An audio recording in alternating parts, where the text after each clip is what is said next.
Good afternoon and welcome to Pakistan Today from our Islamabad studio. I'm Chris Taylor.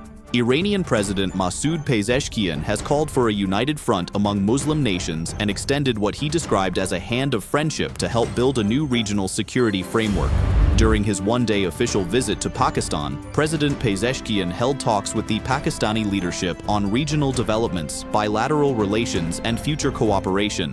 Addressing a joint press conference alongside Prime Minister Shehbaz Sharif, the Iranian president said peace, stability, and sustainable security in West Asia and the Persian Gulf can only be achieved through dialogue, mutual respect, and regional cooperation. He praised Pakistan's contribution to peace efforts and highlighted the historic trust and close ties shared by the two neighboring countries.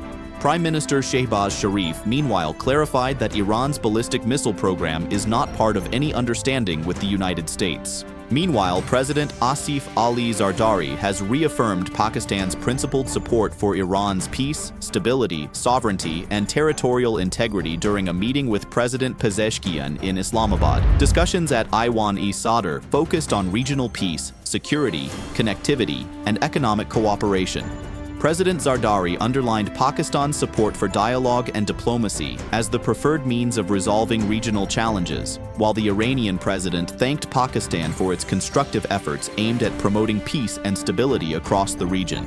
Iranian President Masoud Pezeshkian also met Chief of Defense Forces Field Marshal Asim Munir in Islamabad, where both sides exchanged views on regional developments and ongoing peace initiatives. According to the ISPR, President Pezeshkian appreciated Pakistan's role in promoting dialogue, de-escalation, and regional stability. Field Marshal Asim Munir reaffirmed Pakistan's commitment to peace and stability, while both leaders agreed to further strengthen Pakistan-Iran relations and continue consultations on key regional issues. Turning to developments in Washington, the United States Senate has voted to halt American military action against Iran in a move widely seen as a rebuke to President Donald Trump's administration. The Republican-led Senate approved the resolution by 50 votes to 48, with several Republican lawmakers joining Democrats in support of the measure. The legislation directs the president to remove U.S. forces from hostilities involving Iran, although analysts say the resolution is expected to remain largely symbolic. The vote comes as negotiations continue between Washington and Tehran over a possible peace agreement.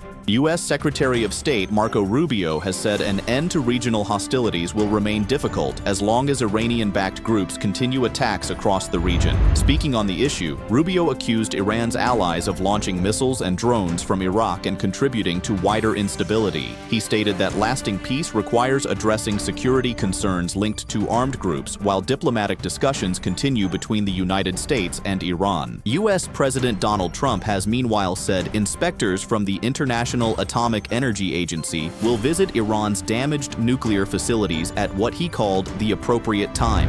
President Trump rejected claims from Tehran that there are currently no plans for inspections by the UN nuclear watchdog. He maintained that international inspectors would eventually be present on the ground in Iran as discussions continue over a possible agreement following recent tensions. And finally, in sport, Cristiano Ronaldo has made football history by becoming the first player to score in 6 separate FIFA World Cup campaigns. The Portugal captain scored twice as his side defeated Uzbekistan 5-0 in Houston to move closer to the knockout stages of the tournament. Ronaldo's opening goal saw him surpass Lionel Messi's record by scoring in every World Cup from 2006 onwards. His second strike took his overall World Cup tally to 10 goals, the highest ever recorded by a Portuguese player. The 41-year-old forward delivered a commanding performance as Portugal continued their pursuit of another world title.